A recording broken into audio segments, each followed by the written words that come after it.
स्वागत है एक बार फिर से आप सभी का आपके अपने चैनल रिवॉल्यूशन डिप्लोमा में। जैसा कि आप लोगों को पता है कि हम लोग कंटिन्यूसली एमओएस की क्लासेस को कवर कर रहे हैं और आप लोगों ने इतना जो हमें सपोर्ट दिखाया है, हमें प्यार दिखाया है, उसके लिए आप सभी लोगों का बहुत बहुत धन्यवाद। आपके जितने सारे फ्रेंड्स इस चैनल से जुड़ चुके हैं, जिन्होंने इस चैनल को सब्सक्राइब किया है, उनके लिए बहुत बहुत धन्यवाद।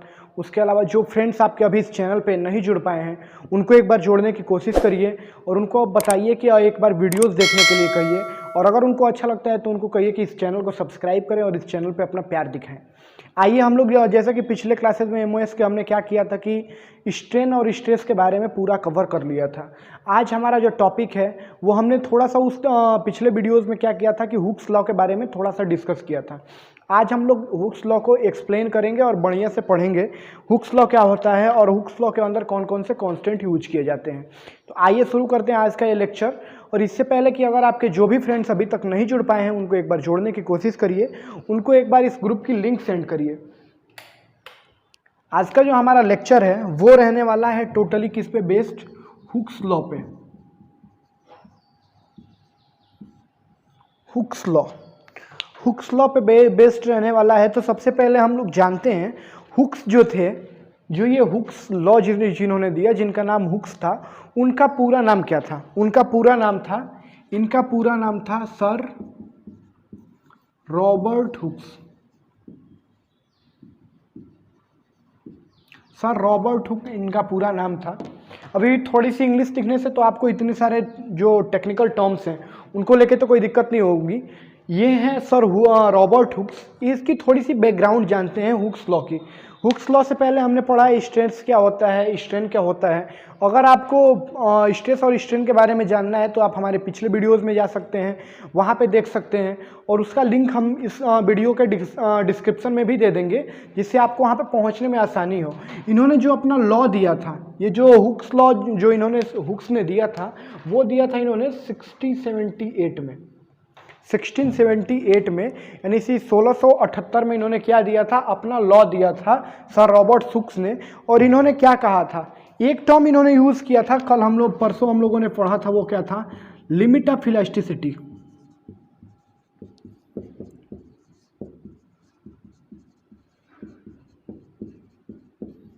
यानी कि हिंदी में कहें तो प्रत्यास्था सीमा, लिमिट ऑफ इलास्टिसिटी। अभी तो आप लोगों को ये पता ही होगा कि लिमिट ऑफ इलास्टिसिटी क्या होता है, इलास्टिक लिमिट क्या होती है, इलास्टिसिटी क्या होता है, प्लास्टिसिटी क्या होता है। तो ये तो हम लोगों ने पहले ही कवर कर लिया है कि लिमिट ऑफ इलास्टिसिटी क्या होता है। तो आइए ये पढ़ते हैं सबसे पहले हुक्स लॉ कि हुक्स लॉ क्या होता है। हुक्स का कहना था कि within the limit of elasticity, यानी कि प्रत्यास्था सीमा के अंदर किसी भी बॉडी पे जो स्ट्रेस लगाया जाएगा, यानी कि जो प्रतिबल होगा, वो क्या होगा? समानुपाती होगा सीधा किसके? विकृति के। यानी कि इस पे जो स्ट्रेस लगाया जा रहा है वो क्या हो रहा है? डायरेक्ट स्ट्रेन से क्या हो जा रहा है? वो सीधा समानुपाती हो जा रहा है, यानी कि प्रोपोर्शनल हो जा रहा है। स्ट्रेस किसके? स्ट्रेन के, with in the limit of elasticity. इनकी एक कंडीशन क्या थी कि ये कंडीशन कभी फॉलो होगा? प्रत्यास्था सीमा के भीतर।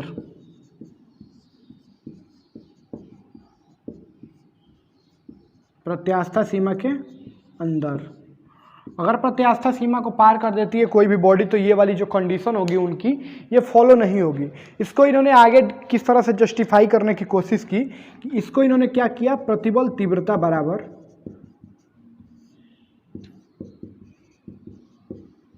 इन्होंने क्या दिया? हुक्स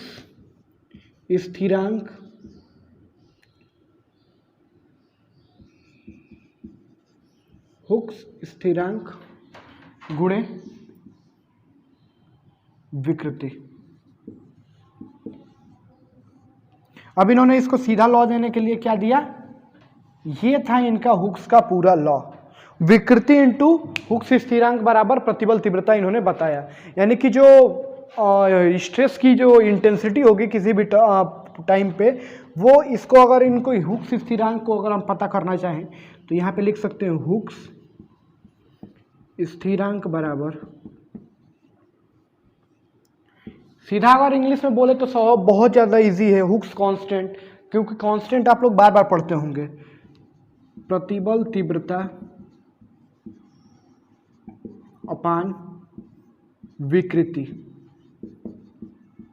ये है आपका क्या, हुक्स कांस्टेंट की वैल्यू। अगर इसको हम इंग्लिश में लिख दें बहुत ही ज़्यादा आसान हो जाएगा आपका, हुक्स कांस्टेंट। ठीक है, ये क्या था, इनका लॉ था, और लॉ को इन्होंने हुक्स कांस्टेंट को भी फर्दर इन्होंने डिवाइड करने की कोशिश की। पर उससे पहले एक बार फिर से समझते हैं कि हुक्स का लॉ क्या था। हुक्स का कहना था कि within the limit of elasticity, प्रत्यास्था सीमा के अंदर, यानी कि प्रत्यास्था सीमा से क्या मतलब है भैया, प्रत्यास्था सीमा मतलब वो सीमा जिसके अंदर कोई भी बॉडी अपने प्रत्यास्था के गुण को शो करती है, दर्शाती है। यानी कि अगर मान लीजिए कि मेरे पास 100 रुपये हैं, तो अगर मैं 100 रुपये में ही काम कर रहा हूँ तो मेरी लिमिट क्या है कि मैं 100 रुपये के अंदर ही काम कर सकता हूँ किसी भी काम को करने के लिए। तो वैसे ही प्रत्यास्था की एक सीमा है, उस सीमा के अंदर ही कोई भी बॉडी क्या करती है, प्रत्यास्था के गुण को दर्शाती है। और इन्होंने यही दिखाने की कोशिश की और ये बताया कि प्रत्यास्था सीमा के अंदर प्रतिबल सीधा समानुपाती होता है विकृति के। अगर यदि प्रतिबल बढ़ाया जाए तो वहाँ पे विकृति डायरेक्टली बढ़ती जाती है, और इसको इन्होंने बराबर करने की कोशिश की तो एक हुक्स स्थिरांक दिया। और यही है हुक्स का लॉ। इसका स्टेटमेंट लिखते हैं कि हुक्स का स्टेटमेंट क्या था।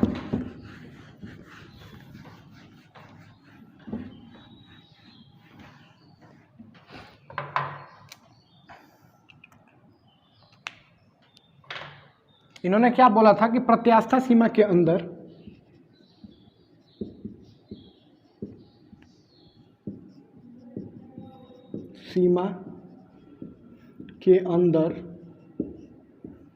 अब क्या हो, प्रत्यास्था सीमा के अंदर क्या हो, प्रतिबल की तीव्रता जो होगी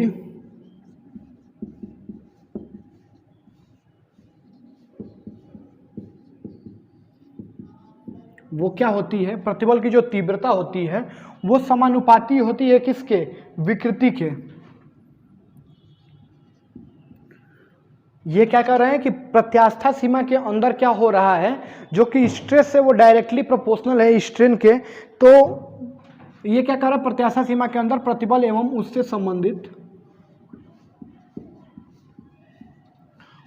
संबंधित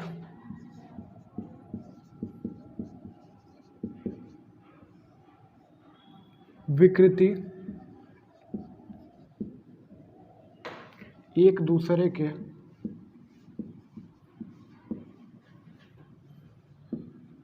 समानुपाती होते हैं। समानुपाती यानी डायरेक्टली प्रोपोर्शनल।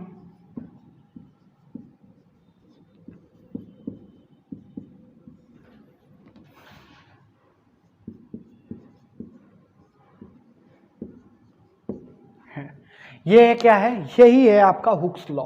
हुक्स लॉ से हमको क्या निकलता है, एक, यानी कि E is directly proportional to, अगर हम इसको इससे लिखना चाहें तो stress is directly proportional to strain and stress is equal to strain into Hooke's constant. अगर आप लोगों को हिंदी में लिखना हो तो पिछले वाले जो वीडियो को इसको हम लोगों ने पहले मिटाने से पहले जो लिखा था उसको भी लिख सकते हैं।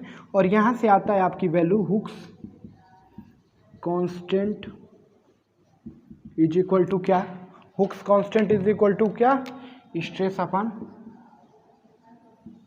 स्ट्रेन।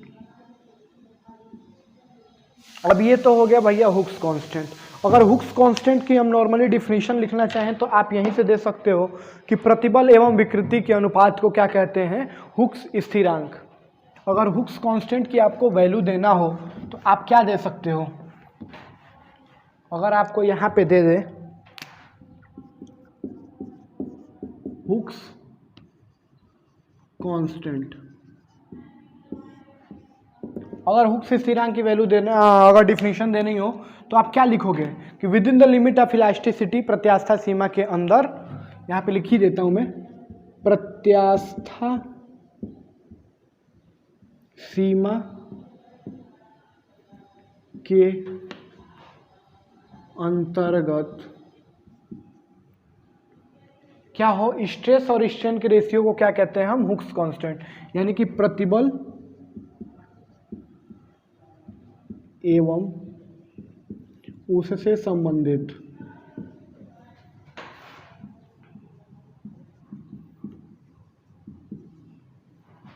विकृति को, उससे संबंधित विकृति को क्या कहते हैं हम, विकृति के अनुपात को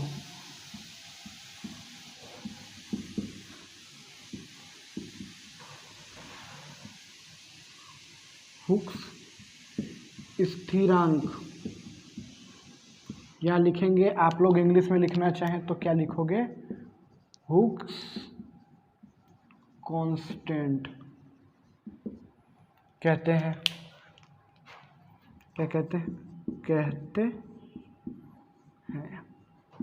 ये तो आपका हो गया हुक्स कांस्टेंट।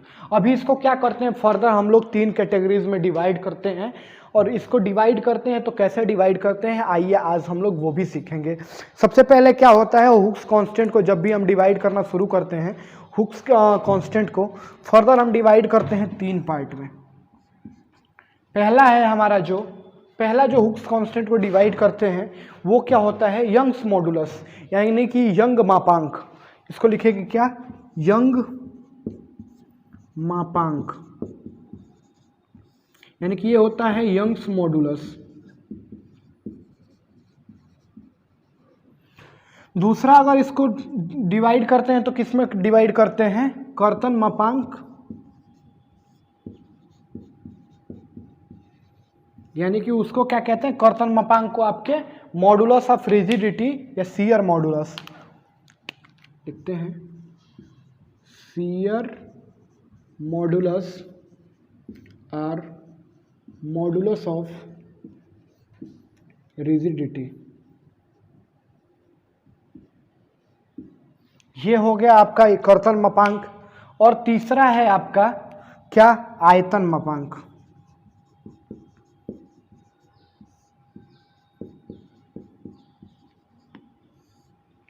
आयतन मापांक को क्या कहते हैं इंग्लिश में इसको कहते हैं बल्क मॉडुलस या वॉल्यूमेट्रिक मॉडुलस भी कह सकते हैं आप इसको। कई जगहों पे लिखा हुआ वो क्या होता है, वॉल्यूम मॉडुलस या वॉल्यूमेट्रिक मॉडुलस भी लिखा होता है कई जगहों पे। अब आइए इसको एक एक करके एक्सप्लेन करने की कोशिश करते हैं कि ये जो यंग्स मॉडुलस है वो क्या है, ये मॉडुलस ऑफ रिजिडिटी क्या है, यानी कि शियर मॉडुलस क्या है, और बल्क मॉडुलस क्या है। अगर हम शुरू करना चाहें तो शुरू करते हैं हुक्स कांस्टेंट से। हुक्स कांस्टेंट का सबसे पहला क्या है, एक बात आपको हरदम अपने दिमाग में मान के चलनी है कि कहीं भी हुक्स कांस्टेंट के कितने भी टाइप क्यों ना है, अगर मान लीजिए कि आयतन मापांक आ जाता है या यंग मापांक आ जाता है या फिर कहीं पे भी कर्तन मापांक आता है, आपको एक टर्म हरदम दिमाग में लेके चलना है कि वो क्या है, प्रत्यास्था सीमा के अंतर्गत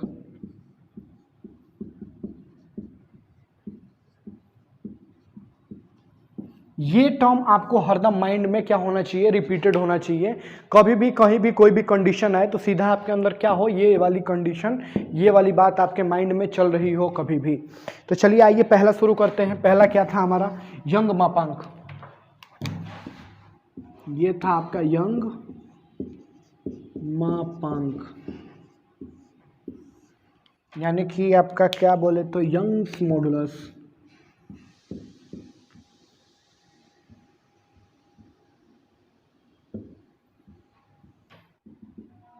ठीक है, यंग्स मॉडुलस अगर देखना चाहें तो क्या होता है, इसको सबसे पहले एक चीज़ समझते हैं, इसको रिप्रेजेंट करते हैं हम कैपिटल ई से।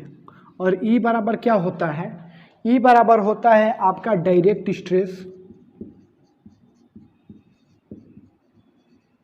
अपान डायरेक्ट स्ट्रेन।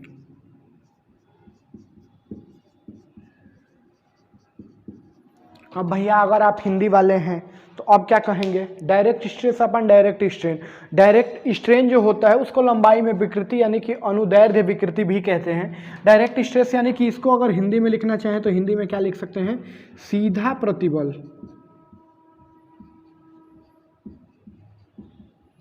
अपान लॉन्गिट्यूडनल स्ट्रेस यानी कि अनुदैर्ध्य प्रतिबल भी होता है जो वही है यहाँ पे, और ये होता है आपका लंबाई में विकृति।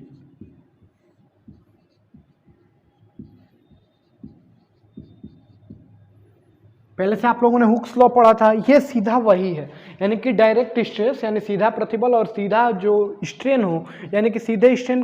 कैसे स्ट्रेन जनरेट होता है आप लोग सभी लोग जानते हैं। स्ट्रेन जनरेट होता है जब हम लोग क्या करते हैं, फोर्स लगाना शुरू करते हैं और इसके शेप में कुछ चेंजेस आ जाते हैं और उसका ओरिजिनल वॉल्यूम के साथ, जब ओरिजिनल जो शेप होता है उसके साथ रेशियो लिया जाता है, उसी को हम लोग क्या कहते हैं।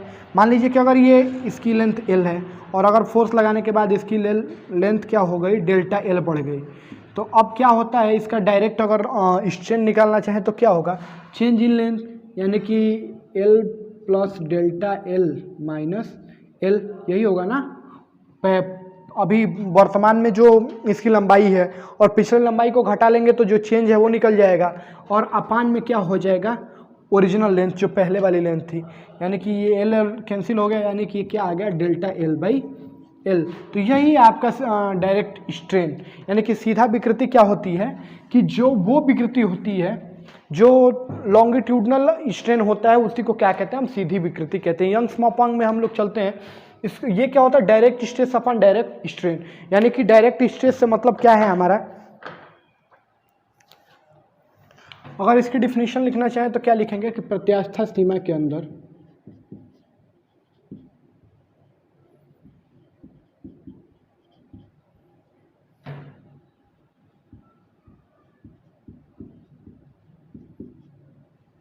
प्रत्यास्था सीमा के अंतर्गत सीधा प्रतिबल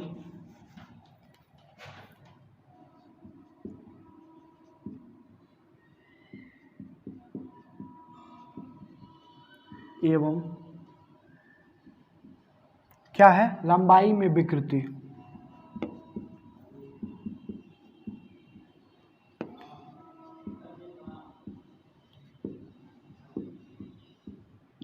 के अनुपात को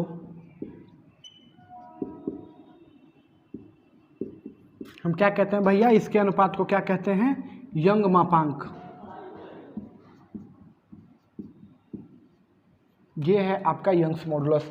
यंग्स मॉडुलस को देखें तो हम अगर लिखना चाहें तो इसको और क्या फर्दर डिवाइड करके लिख सकते हैं, E इज इक्वल टू सीधा प्रतिबल क्या होता है, फोर्स अपॉन एरिया, यानी कि F बाई A, और उसके अपान में क्या होगा, लंबाई में विकृति यानी कि डेल्टा L बाई L। ये हो गया। इसको अगर हम और फर्दर डिवाइड करना चाहें तो क्या हो जाएगा, बराबर F बाई A अपान में डेल्टा L बाई L, ये चला जाएगा ऊपर, F into L upon A into delta L। अगर हम इसकी वो देखना चाहें, अगर इसकी हम यूनिट देखना चाहें तो यूनिट क्या होगा, यंग्स मापांक का कभी भी यूनिट क्या होगा, यूनिट की अगर बात हम करें तो ये क्या होता है, ये होता है आपका यूनिटलेस। विकृति को तो कोई यूनिट होती ही नहीं है। और प्रतिबल की यूनिट क्या होगी आपकी, फोर्स अपॉन एरिया यानी कि न्यूटन पर मीटर स्क्वायर, यानी कि इसको क्या कह सकते हैं हम लोग, पास्कल कह सकते हैं ना, पास्कल, न्यूटन पर मीटर स्क्वायर यानी कि पास्कल। ये है यंग्स मॉडुलस और इसकी पूरी डिफिनीशन। और इसके साथ ही क्या होगा, यंग्स मॉडुलस को एक बार फिर समझते हैं। कभी भी यंग और यंग से रिलेटेड किसी भी कांस्टेंट के बारे में पूछे तो सबसे पहले हमको एक चीज़ अपने दिमाग में हरदम रखनी है कि वो चीज़ कभी भी अप्लाई कब होगी, जब अप्लाई तब होगी जबकि वहाँ पे कभी भी बात हो कि लिमिट ऑफ इलास्टिसिटी की बात हो, यानी कि लिमिट ऑफ इलास्टिसिटी की बात कभी भी आ जाए तो वहाँ पे क्या होगा, यंग्स मॉडुलस या यंग्स के किसी भी कांस्टेंट का यूज़ हो सकता है।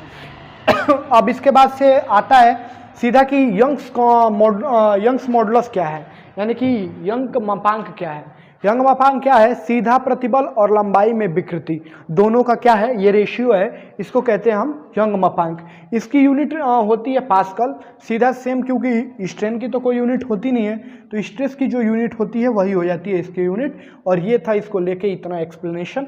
आइए हम इसके बाद से अगला देखते हैं। एक चीज़ और हमको रिमेंबर करना चाहिए कि अगर E की वैल्यू ज़्यादा हो जाए तो क्या होगा, E की वैल्यू जब भी कभी भी ज़्यादा हो तो क्या होगा, बॉडी क्या होगा, बॉडी जो होगी ज़्यादा इलास्टिक होगी, बॉडी जो होगी वो ज़्यादा इलास्टिक हो जाएगी कभी भी ई की वैल्यू क्या हो, ज़्यादा हो जाए तो। और अगर ई की वैल्यू कम होगी तो क्या होगी, बॉडी कम इलास्टिक होती जाएगी।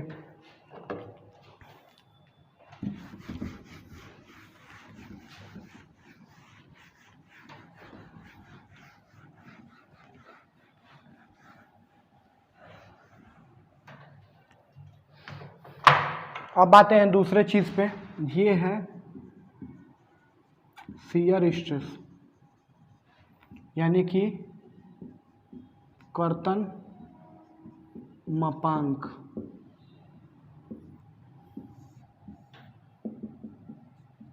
कर्तन मापांक यानी कि शियर स्ट्रेस होता क्या है, यानी कि अगर शियर स्ट्रेस की बात करें तो सॉरी शियर स्ट्रेस मैंने लिख दिया, शियर स्ट्रेस नहीं, यहाँ पे शियर मॉडुलस होना चाहिए, सॉरी शियर मॉडुलस या मॉडुलस ऑफ रिजिडिटी, इसको लिखते हैं शियर मॉडुलस।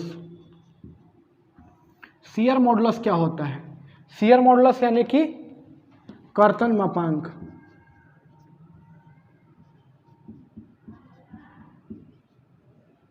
कर्तन मापांक क्या होता है, शियर मॉडुलस। शियर मॉडुलस से हमारा मतलब क्या है, कभी भी शियर मॉडुलस का जब भी कहीं पे भी जिक्र आए तो शियर मतलब शियर मॉडुलस क्या है, अभी तो हम लोग जानते हैं कि यंग्स कांस्टेंट क्या होता है, यंग्स कांस्टेंट बराबर क्या होता है, आप सब लोग जानते हैं, एक सीधा सा थोड़ी सी चीज़ समझते हैं, कांस्टेंट बराबर होता है स्ट्रेस अपन स्ट्रेन। इस वाले टर्म्स में क्या दिया हुआ है, शियर मॉडुलस, शियर वाला स्ट्रेस की बात कर रहा है, तो यहाँ पे क्या होगा, यहाँ पे क्या हो जाएगा, शियर की जगह पे हो जाएगा आपका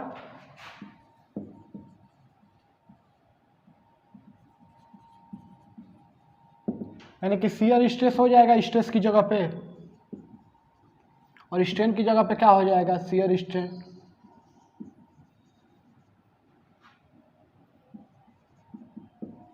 ये हो गया आपका शियर मॉडुलस, यही है आपका क्या, शियर मॉडुलस, यानी कि कभी भी क्या हो कि शियर स्ट्रेस और शियर स्ट्रेन के रेशियो की बात करें तो वो होता है आपका क्या, शियर मॉडुलस। और इसको रिप्रेजेंट किस चीज से करते हैं, इसको रिप्रेजेंट करते हैं कैपिटल जी से, यानी कि कैपिटल जी से क्या करते हैं, इसको हम रिप्रेजेंट करते हैं कभी भी। अगर इसकी डिफिनीशन की इसकी भी यूनिट की बात करें तो स्ट्रेस की तो कोई, स्ट्रेन की तो कोई यूनिट होती नहीं है, यानी कि अगर इसको हिंदी में भी लिख दें आप लोगों के लिए एक बार तो क्या होगा, कर्तन प्रतिबल अपान कर्तन विकृति, यही क्या है, यही रेशियो कहलाता है हमारा जो है वो कहलाता है आपका शियर मॉडुलस। यानी कि कर्तन प्रतिबल और कर्तन विकृति के रेशियो को क्या कहते हैं, हम कहते हैं इसको शियर मॉडुलस। यानी कि अगर इसकी हम डिफिनीशन लिखना चाहें तो हम लिखेंगे, अगर इसकी डिफिनीशन लिखना चाहें तो हम लोग क्या लिखेंगे, इसकी डिफिनीशन, हमारी डिफिनीशन होगी with in the limit of elasticity, यानी कि प्रत्यास्था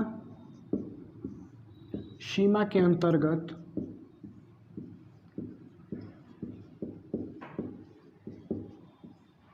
प्रत्यास्था सीमा के अंतर्गत क्या हो भैया कि कर्तन मापांक एवं कर्तन प्रतिबल, कर्तन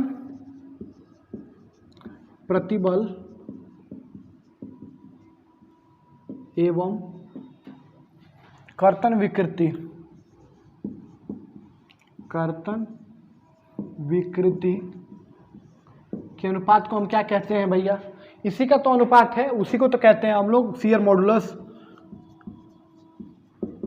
के अनुपात को कर्तन मापांक कहते हैं।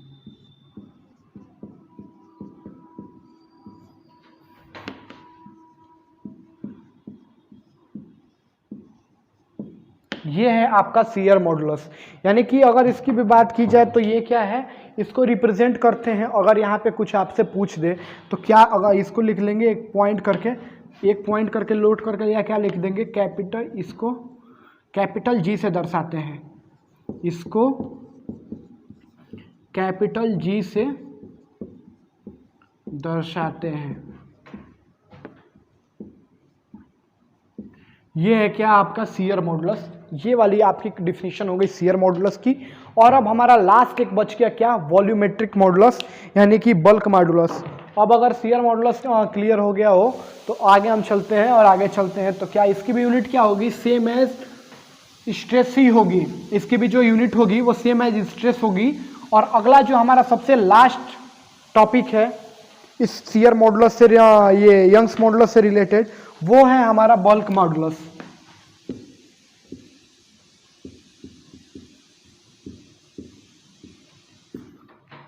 बल्क मॉडुलस यानी कि हिंदी में बोले तो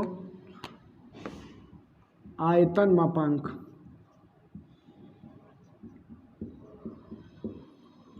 आयतन मापांक। अब आप लोगों में से बहुत सारे लोगों ने अगर इंग्लिश में इसका नेम को पढ़े तो क्या है, बल्क मॉडुलस। आप लोगों में से बहुत सारे लोगों ने हॉलीवुड की मूवीज देखी होंगी और उसमें हल्क का नाम सुना होगा। हल्क मतलब क्या, वो क्या होता है, आदमी से बहुत बड़े शरीर का होता है और आदमी के कई गुना शेप का एक ही होता है। तो यहाँ पे भी अगर हम थोड़ा सा रिलेट करने की कोशिश करें, अगर अपने लिए समझना चाहें तो क्या कह सकते हैं कि ये क्या है, ये भी कहीं ना कहीं वॉल्यूम से ही रिलेटेड होगा, यानी कि उसके आयतन से ही रिलेटेड होगा।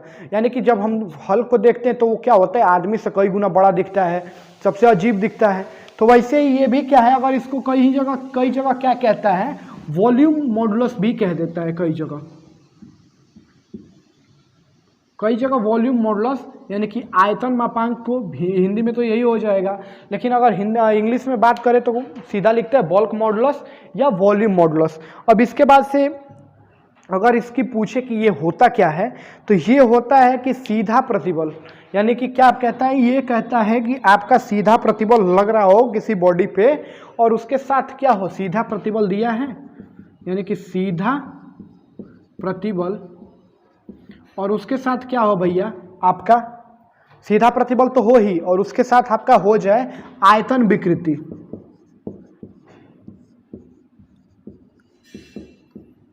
आयतन विकृति हो तो उसको क्या कहेंगे हम लोग, उसको कहेंगे आयतन मापांक। इसको याद करने का एक और सीधा तरीका क्या है, आयतन मापांक में क्या हो रही है, आयतन विकृति नीचे आ रही है और आपका ऊपर क्या आ रहा है, सीधा प्रतिबल आ रहा है। यानी कि सीधा प्रतिबल और आयतन विकृति के रेशियो को ही क्या कहते हैं हम, इसके रेशियो को कहते हैं आयतन मापांक। अगर अब हम आगे चलते हैं और आज का लास्ट टॉपिक जो है हमारा वो क्या है, वो है हमारा पॉइजन्स रेशियो। हमारा लास्ट टॉपिक है वो है आज का, वो है पॉइजन्स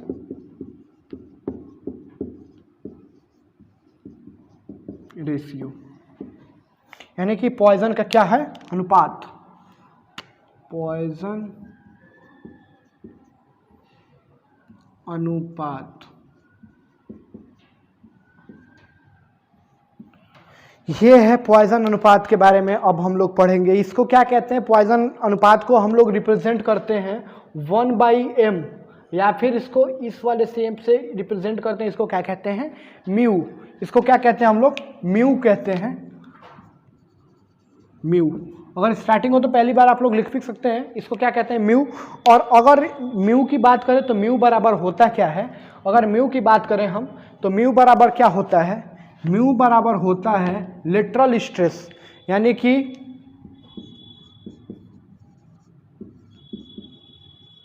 अपान लेटरल स्ट्रेन।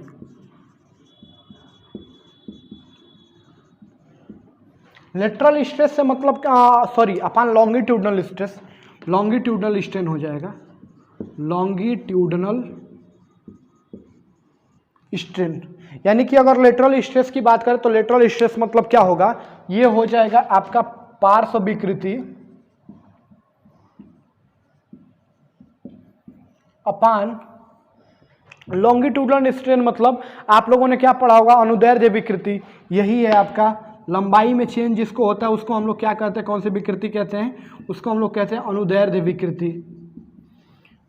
यानी कि आपको इसमें डिफिनीशन में अगर इंग्लिश में आप लोग थोड़ा भी पढ़ना सोचें तो देखिए इंग्लिश में टर्म्स कितने इजी हो रहे हैं। लॉन्गिट्यूडनल यानी कि लॉन्ग होता जा रहा है, उसमें जो स्ट्रेस जनरेट हो रहा है, स्ट्रेन जो हो रहा है वो होता है आपका लॉन्गिट्यूडनल स्ट्रेन। और अगर हिंदी में पढ़ें तो थोड़े से टर्म्स उल्टे आते हैं, यानी कि अनुदैर्ध्य विकृति। अगर आप अनुदैर्ध्य पढ़ने लगो तो बहुत ज़्यादा ऑकवर्ड वर्ड होता है। और अगर बात करें इसकी, तो अगर ये क्या है, पॉइजन अनुपात क्या है कि within the limit of elasticity, यानी कि प्रत्यास्था सीमा के अंतर्गत, प्रत्यास्था सीमा के अंतर्गत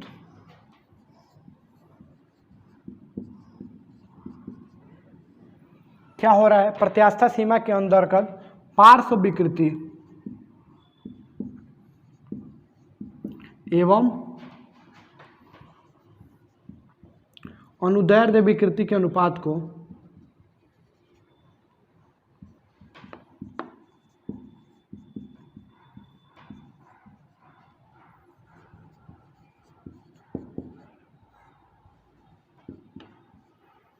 पॉइजन अनुपात कहते हैं।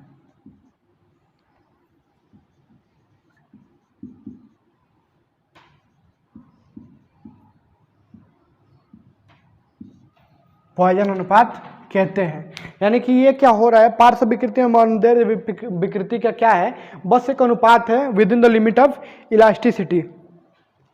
अब इसके बाद से अगर हम देखें इसकी वैल्यू, यानी कि म्यू की वैल्यू क्या होती है, कभी भी -1 से ले करके और 0.5 तक ही होती है। म्यू की वैल्यू कभी भी क्या करती है, वेरी करेगी, तो कहाँ से कहाँ तक करेगी, -1 टू लेके 0.5 तक ही करेगी। यानी कि ये जो आपकी हो रही है म्यू की वैल्यू, यानी कि पॉइजन्स रेशियो की जो वैल्यू कभी भी आएगी, वो आएगी या तो आपका सबसे मिनिमम आएगा तो -1 आएगा, या सबसे ज़्यादा पॉजिटिव आएगा तो 0.5 आएगा, इससे ज़्यादा नहीं होता है। इसकी जो रेंज होती है वो यही होती है। दूसरी चीज़, आप लोगों में से बहुत सारे लोगों ने देखा होगा कि जैसे ही हम फोर्स लगाना शुरू करते हैं तो उसका क्या होता है कि लंबाई में तो वृद्धि होती जाती है, बट ऊपर से क्या होता है, वो पतला होता जाता है। तो इसके लिए कौन जिम्मेदार है, पार्श्व विकृति इसके लिए जिम्मेदार है, यानी कि लेटरल स्ट्रेस इसके लिए जिम्मेदार है कि वो क्या होती है कि लंबाई में वृद्धि करते जाती है। ये नेचर में उल्टा होने की वजह से क्या करती है कि लंबाई में तो वृद्धि करती है, साथ ही साथ उसके जो चौड़ाई होती है उसमें कमी आता जाता है, और ये होता है आपका लेटरल स्ट्रेस। यानी कि ये था आज की हमारी पूरी क्लास। अगर हमारी क्लास आपको अच्छी लगी है तो हमारे वीडियोस को लाइक करिए, अपने दोस्तों के साथ शेयर करिए, और कमेंट करके अगर आपको कहीं पे भी दिक्कत हो रही है तो आप हमारे व्हाट्सअप नंबर पे, ये चैनल के डिस्क्रिप्शन में हमारा व्हाट्सअप नंबर है उस पर, या फिर अगर आपको इस वीडियोज़ में भी अगर व्हाट्सअप नंबर आपको दिखाई देता है तो उसमें भी आप हमसे व्हाट्सअप पे सवाल पूछ सकते हैं, हमारे साथ व्हाट्सअप पे जुड़ सकते हैं। उसके अलावा आप लोगों के जो फ्रेंड्स अभी तक नहीं जुड़ पाए उनको जोड़ने की कोशिश करिए। बहुत बहुत धन्यवाद, थैंक यू सो मच।